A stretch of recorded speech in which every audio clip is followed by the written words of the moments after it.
This man only had his head remaining, which was still able to move freely, and even melted away. He could also be transformed into a black liquid and reconstituted into a complete body. All of this happened because he was accidentally infected by a mysterious pollen. Mike was a plant expert, studying all kinds of strange plants. One day, he noticed something like pollen on his clothes. He took some samples and observed them under a microscope, and found that these things seemed to have life, and could quickly arrange and combine. But at that time, he didn't realize that the plants next to him seemed to be alive and voluntarily extended their vines to touch the powder. He tried to cover it with his hands, but to his surprise, this plant grew rapidly like a mutant, quickly wrapping his hands and then rushing towards the door with his son.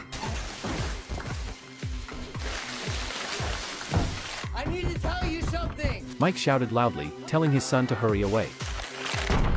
The boy was confused and then went out of the door, but just as he was about to call his sister to tell her about his father's strange behavior, the plant suddenly appeared behind him and dragged him into the sewer. The strange plant opened his mouth and sprayed a cloud of powder inside. In a panic, the boy reached for the nearby iron rod and smashed it against the wall of the sewer.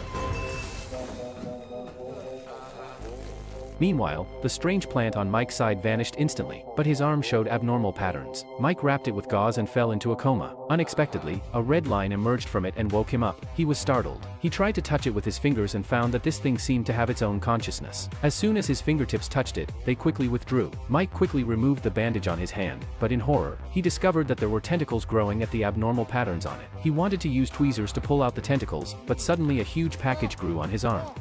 Holy crap! There's something in my arm!